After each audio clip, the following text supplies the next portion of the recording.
Hello बच्चों, क्या हाल चाल। सब लोग बढ़िया, शानदार, मजे में, जोरदार, जबरदस्त, चकाचक माहौल। तो भाई समय आ चुका है, 4 महीने बाकी हैं और सर वाट लगी पड़ी है कि सर फिजिक्स में सर बहुत सारा सिलेबस बाकी है, कैसे उसको ख़त्म करें, कम टाइम है सर। फिजिक्स में स्कोर सर अभी भी मेरा बहुत अच्छा नहीं आ पा रहा है। तो भाई अब यहाँ पे आपको हार्ड वर्क के साथ साथ थोड़ा स्मार्ट वर्क की जरूरत पड़ने वाली है। मतलब कि सर अब हम पूरे सिलेबस को अगर कवर करने जाएंगे तो शायद सिलेबस पूरा भी ना कर पाए।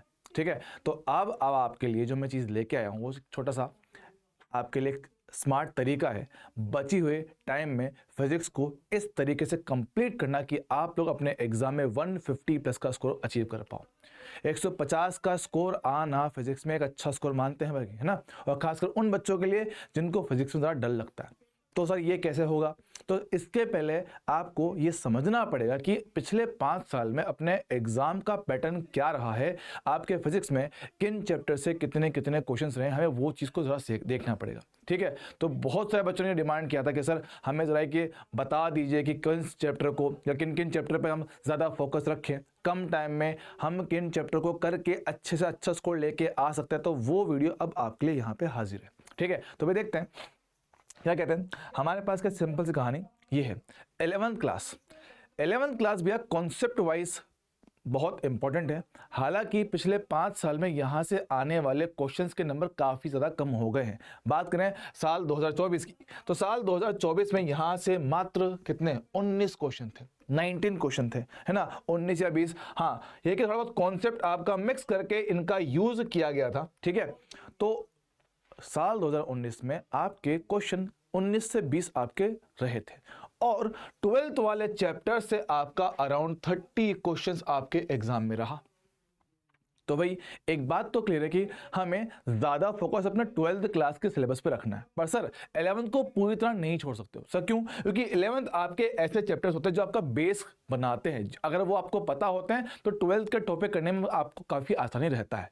तो ये है कि अगर आपका बेसिक क्लियर है, आपने चैप्टर की शक्ल 1 या 2 बार देखा भी हुआ है ना, तो भी सर आप लोग चैप्टर को बहुत आसानी से कम टाइम में कवर कर पाओगे और बहुत जल्दी। तो उसके लिए हम कहते हैं भाई सबसे पहले किन चैप्टर पे ज्यादा फोकस दिया जाए। तो इस काम में सबसे पहला जो नाम हमारे पास आता है वो कौन सा? वो लास्ट के ये चैप्टर्स, मॉडर्न फिजिक्स और आपका सेमीकंडक्टर। ठीक है, मॉडर्न फिजिक्स में हमारे पास क्या है sir? Dual nature of radiation and matter, है ना, कि प्रकाश की और पदार्थ की द्वैत प्रकृति होती है। हाँ सर, हमारे पास परमाणु होता है, नाभिक होता है और आपके अर्धचालक सेमीकंडक्टर। ये आपके गिने चुने कुछ टॉपिक से, इनसे आपके एग्जाम में बहुत सारे क्वेश्चंस आपके आते हैं। मतलब कि कम टाइम में ज्यादा स्कोर मिल जाता है। कैसे बताऊं? ये टॉपिक 3 लेक्चर में क्लास में खत्म होता है। एटम 3 लेक्चर का, न्यूक्लियस 2 लेक्चर का, सेमीकंडक्टर 4 से 5 लेक्चर का, ये लेक्चर्स है। और इतने कम टाइम में इतने कम लेक्चर्स के साथ आप लोग देखो सर कितने, 2 2 4 4 3 7 7 और 4 कितना सर 11 मार्क्स यहां से अकेले सिर्फ 4 चैप्टर से 11 क्वेश्चन है। 11 क्वेश्चन मतलब कि करीबन 44 मार्क्स का टोटल है ये। ठीक है, यहां देखो मेरे पास सर कितना है, मेरे पास 3 1 4 4 2 6 6 2 8 8 और 3 कितना, फिर से 11 11। यहां मेरे पास फिर से देखो कितना, 2 2 4 4 3 7 7 और 3 कितना 10 और कितना 13। भैया देख ले 11 11 13। तो देख पा रहे भैया कि ऑलमोस्ट 11 से 12 क्वेश्चन आपके इन 4 चैप्टर से आपके बनेंगे। तो एग्जाम पॉइंट ऑफ व्यू से भाई साहब 44 से 45 मार्क्स और चैप्टर भाई निहायत ही आसान, बहुत ज्यादा आसान कि भैया इनको अगर कर डाला तो लाइव झिंगा लाला और नीट को फोड़ डाला। समझ लो कि इनको कर लोगे तो नीट में भाई मजा आ जाएगा।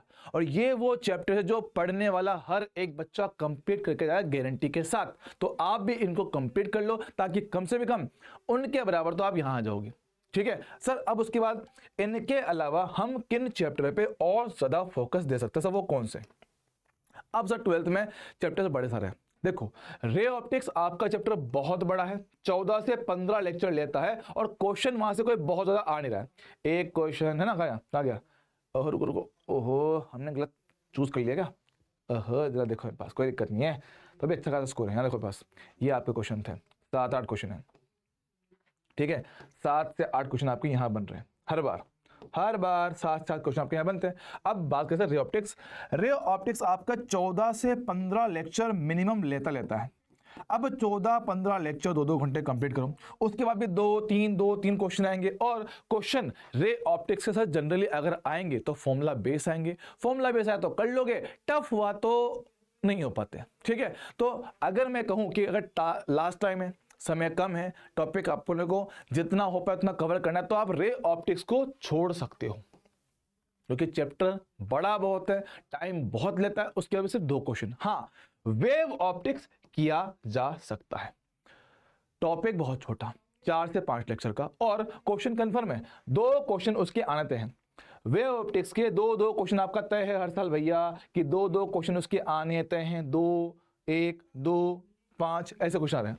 तो भाई ये टॉपिक छोटा है, फॉर्मूला बेस, बहुत टिपिकल क्वेश्चन आता है, बहुत आसान क्वेश्चन आता है। तो अगर आप लोग इसको भी कर लोगे तो हम लोग 4 से 5 लेक्चर में 2 क्वेश्चन मतलब कि 8 नंबर का जुगाड़ कर सकते हो। ठीक सर, उसके बाद अगला टॉपिक सर, EM वेव और AC, छोटे और प्यारे। AC simple formula base, EM wave formula base. मैं कहता हूं कि इन दोनों को मिला के आप 4 से 5 लेक्चर में इफेक्टिवली खत्म कर सकते हो। और अगर आप लोग आने वाले टाइम में मेरे वन शॉट देख लोगे, क्या कह रहा हूं, वन शॉट किसके, AC और EM वेव के, AC और EM वेव का अगर आपने से वन शॉट भी देख लिया मेरा वाला, तो गारंटी इसके क्वेश्चन गारंटीड सही करके आओगे। और दोनों से मिला के कितने पास है सर, कहां गया, 1 और 1 2, 3 और 2 5, 2 और 2 4, 2 और 2 4, 2 4 6, मतलब सिर्फ लास्ट ईयर को छोड़ दे तो हर साल 4-5 क्वेश्चन इससे बन रहे हैं, 4-5 क्वेश्चन इससे बन रहा है। तो भैया सीधी सिंपल सी कहानी के सर हमें करना क्या है कि सर एक मॉडर्न फिजिक्स करना ही करना है कि सर हमें ये तो गारंटी के साथ करना ही करना, क्योंकि भैया इनसे अकेले से ही आपसे करीबन 9 क्वेश्चंस का कंटेंट बन जाता है। 9 क्वेश्चन मतलब कि 36 नंबर का काम। ठीक सर, उसके बाद वेव ऑप्टिक्स के सर इसको भी साथ में चिपका लो, क्योंकि सर इससे भी ऑलमोस्ट हर साल 2 क्वेश्चन आते रहेंगे। ठीक सर, रे ऑप्टिक्स नहीं करना, EM वेव AC जब मैं कराऊंगा वन शॉट इसको वहां से कंप्लीट कर लेना, अगर आपके पास टाइम है तो खुद से कंप्लीट कर सकते हो। मतलब कि सिर्फ 2 दिन के लेक्चर लेके AC और EM वेव खत्म होगा। और गारंटी 2, सिर्फ लास्ट ईयर कम थे, सिर्फ लास्ट ईयर ही 2 क्वेश्चन है, अदरवाइज 5, 4, 4, 6 बेहतरीन। मतलब कि सिर्फ अगर मैंने ये पार्ट और ये पार्ट पूरा कर लिया तो 9 और 4 कितने, 13 क्वेश्चन का जुगाड़ पूरा, 13 क्वेश्चन, 12 से 13 क्वेश्चन कंफर्म है बॉस, कंफर्म है, मतलब अराउंड 50 नंबर का जुगाड़ आपका यहां से हो चुका है, 50 नंबर का जुगाड़ हो चुका है। ठीक सर, उसके बाद सर ऊपर की बात करें, ऊपर की भी कहानी कुछ ऐसे है, इलेक्ट्रिक चार्ज और फील्ड से क्वेश्चन कोई बहुत ज्यादा नहीं आता, लेकिन हाँ इलेक्ट्रिक पोटेंशियल और कैपेसिटर यहां से क्वेश्चन आपका हर साल बनता ही बनता है। तो अगर आपको थोड़ा सा इसका बेसिक आइडिया है, थोड़ा बहुत फॉर्मूला पता है, तो इसको पढ़ने की जरूरत नहीं है, मेजर फोकस रखो इस पे, क्योंकि यहां से 5, 2, 5, 3, 5 ऑलमोस्ट 4-5 क्वेश्चन का जुगाड़ हो रहा है। तो 4-5 क्वेश्चन अकेले इस पार्ट से बन जा रहा है 12th क्लास के चैप्टर नंबर 2 से, तो इसको करना फायदे का सौदा रहेगा। तो करीबन 4 से 5 क्वेश्चन यहां से बनना तय है, और इस साल भी बनेंगे, इस साल भी यहां से 4 से 5 क्वेश्चन बनना तय है।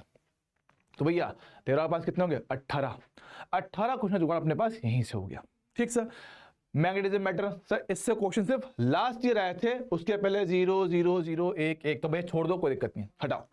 सर MEC और EMI बड़े टॉपिक्स है, बड़े टॉपिक से इनमें टाइम बहुत लगता है, तो अगर टाइम कम है तो आप इनको छोड़ सकते हो। हाँ ये है कि अगर आपको EMI पढ़ना है तो EMI में सिर्फ पढ़ लो कौन सा, इंडक्टर वाला पार्ट, इंडक्टर वाले पार्ट से ही मोस्टली क्वेश्चन बनता है और वहीं से क्वेश्चन आपका पूछा जाता है। तो अगर EMI पढ़ना है, टाइम कम है, तो पूरा मत पढ़ना, उसमें से पढ़ लो इंडक्टर वाला पार्ट, कौन सा, प्रेरक वाला पार्ट, वो कर लोगे अपना काम आराम से हो जाएगा। ठीक सर, फिर आता है अपने पास 11th में।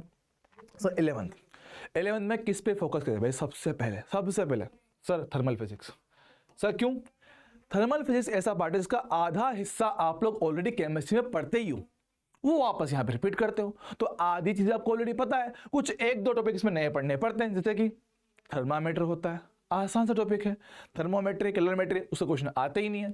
आपका थर्मोडायनेमिक्स होता है, उष्मागतिकी, हाँ सर वो हमारे पास कॉमन है फिजिक्स और केमिस्ट्री में, तो कॉन्सेप्ट अपने पास ऑलमोस्ट सेम आते हैं, सिर्फ प्लस माइनस को छोड़ देता हूँ। ठीक है, तो अच्छा टॉपिक है। तो भैया यहाँ से क्वेश्चन आपके हर साल आते हैं, हर साल गारंटी है। थर्मल फिजिक्स से 3, 2, 2, 2, 10, एक साल में 10 क्वेश्चन था कैसे, तो क्वेश्चन अच्छा खासा लेके आता। तो भैया इस टॉपिक को करना जरूरी, कतई बेहतरीन। ठीक सर, चलेगा क्या? हाँ जी सर, हाँ जी सर, बिल्कुल। अच्छा, उसके बाद सेंटर ऑफ मास और रोटेशन टॉपिक्स भैया इंपॉर्टेंट है। टॉपिक्स क्या है? इंपॉर्टेंट है, पर सब बड़े बहुत है, बड़े बहुत है। अब ये है कि अगर आप इन चैप्टर को बहुत डिटेल में पढ़ने का सोच रहे हो, नहीं, सिंपल फॉर्मूला पढ़ो। रोटेशन अपने सिलेबस में है, लेकिन बहुत ज़्यादा डिटेल क्वेश्चन यहाँ से नहीं आते हैं। अगर आपको बेसिक फॉर्मूला पता है, बेसिक कॉन्सेप्ट पता है, तो इसके तीन क्वेश्चन आप लोग बहुत आराम से उठा सकते हो। तो भैया एक सेंटर ऑफ मास रोटेशन भी करना है, ठीक है।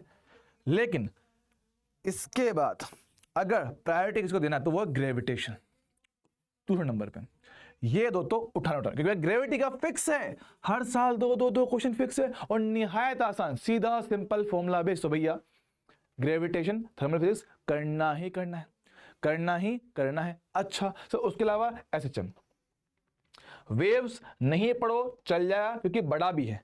वेव्स टॉपिक थोड़ा बड़ा भी है, क्वेश्चन बहुत ज्यादा नहीं पूछ रहा है पिछले 3-4 साल से। लेकिन हाँ, एसएचएम सर टॉपिक छोटा भी है, आसान भी है, फॉर्मूला बेस्ड क्वेश्चन आता है डायरेक्ट, कोई बहुत ज़्यादा दिमाग नहीं लगाना होता है। तो 2 1 1 2 1 2 क्वेश्चन का जुगाड़ अपने पास यहाँ से हो जाता है, ठीक है। तो भाई 2 क्वेश्चन यहाँ मिल गए, 3 क्वेश्चन यहाँ मिल गए, 2 क्वेश्चन यहाँ मिल गए, तो 2 4 7 ना, 2 4 7 क्वेश्चन मेरे पास हो गए, ये ना।